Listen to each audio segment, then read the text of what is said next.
Hello जी, राम राम जी। कैसी हो आप? आई होप आप सब ठीक होंगे और मैं भी ठीक हूँ। तो देखिए, सारा काम निपटा के हम मंदिर में आ गए हैं। मेरा व्रत नहीं है आज, मेरी गुड़िया का व्रत है।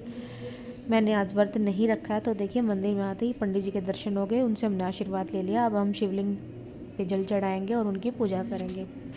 मैंने इसलिए व्रत नहीं किया है कि पिछली जो शिवरात्रि गई थी उस दिन मेरे भाई की डेथ हो गई थी। मेरा छोटा भाई था, 27 साल का था। बहुत बड़े दुख की बात है। इस दुख से मैं कभी भी नहीं निकल पाऊँगी, क्योंकि उसकी कमी कोई पूरी नहीं कर सकता।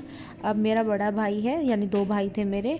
भगवान उसको कुछ ना करे, सब कुछ ठीक रखे और उसकी सारी मनोकामना पूरी करे। भगवान उसकी सारी मनोकामना पूरी करे और उसका ध्यान रखे। बस मैं अब यही दुआ करूँगी और मेरे बच्चों का, मेरे परिवार का, सबका ध्यान रखे। मुझे और कुछ नहीं चाहिए। धन दौलत तो अपने हाथ की कमानी है। हाँ, भगवान मेरे को मेरा काम अच्छा चलाए, इससे आगे मेरे को कुछ नहीं चाहिए। भगवान अब जो है बस कुछ गलत ना हो, जो हो चुका वो हो चुका, और उसकी भी आत्मा को भगवान शांति दे। तो देखिए, हम पूजा कर रहे हैं। मन खुश नहीं है, फिर भी हम पूजा तो करेंगे। शिवरात्रि है तो जाना तो हमें भी है, लेकिन बंदा टाइम से पहले चला जाता है तो बहुत दुख की बात है।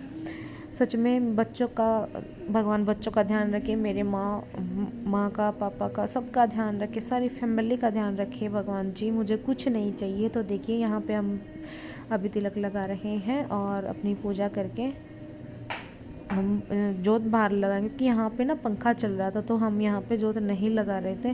तो यहाँ पे मैंने फूल चढ़ा दिया है, फल मतलब टीका लगा दिया, सारी चीज़ जो गुड़ वगैरह होते हैं वो सब चढ़ा दिया। ज़्यादा नहीं पता पूजा के बारे में, पर जितना पता है वो मैं कर रही हूँ। और दक्षिणा है, ये भी मैं चढ़ा रही थी। यहाँ पर गीले हो जाते पैसे तो यहीं पर चुचकार के मैं पंडित जी को दे दूँगी। तो यही प्रेयर करनी है मेरे को, भगवान सबको ठीक रखे। तो देखिए, फिर भी मैंने कोशिश की जोत लगाने की, अपने हाथ में ही ले रखी थी। और यहाँ पे जोत लगा तो थी, मैंने आरती कर ली थी। आरती करने के बाद ये दिया यहाँ रख तो रही थी, फिर जोत बंद गई क्योंकि यहाँ पे पंखा चल रहा था। तो फिर मैंने सोचा कि मैं बाहर ही ये जोत लगा दूँगी। तो देखिए, यहाँ की पूजा करके हम चले परिक्रमा करने, क्योंकि परिक्रमा भी ज़रूरी होती है मंदिर में करनी। तो ये सारा सामान उठा के और मैं चल पड़ी परिक्रमा करने। और परिक्रमा करते करते हमें भैरव बाबा के भी दर्शन हुए और बाहर की तरफ रेलिंग थी, तो रेलिंग पार करके हम बाहर की तरफ गए। फिर हम गए, यहाँ पे ये स्पेशल मंदिर है बनभौरी माता का।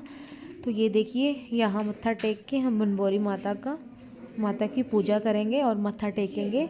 फिर हम हनुमान बाबा जी के भी दर्शन करेंगे और यहाँ सारे देवी देवताओं की दर्शन करके मत्था टेक के हम बाहर की तरफ जाके और जोत लगाएं, क्योंकि वहाँ पे पंखा चल रहा था, जोत नहीं लगा पाई। वहाँ पे अलाउड भी नहीं था, फिर भी मैंने वहाँ पे लगाई थी जोत। तो बाहर आके हमने जोत लगा ली है बच्चों ने, और फिर से हमने पंडित जी का दर्शन मतलब आशीर्वाद लिया और वहाँ से प्रसाद भी ले लिया है। तो ये देखिए, मैं बेटे को कह रही थी, बेटे को कि पंडित जी का आशीर्वाद ले बेटा, और पंडित जी ने तिलक लगाया, प्रसाद दे दिया और यहाँ आके हमने जोत लगा ली है। तो मैं भगवान से यही दुआ करूँ, सबको ठीक रखे भगवान, किसी को कुछ दुख तकलीफ़ ना दे और हमारा काम ऐसे ही चले। भगवान हमें काम दे और कुछ नहीं चाहिए भगवान से। तो मिलते हैं नेक्स्ट वीडियो में। Thanks for watching, bye bye.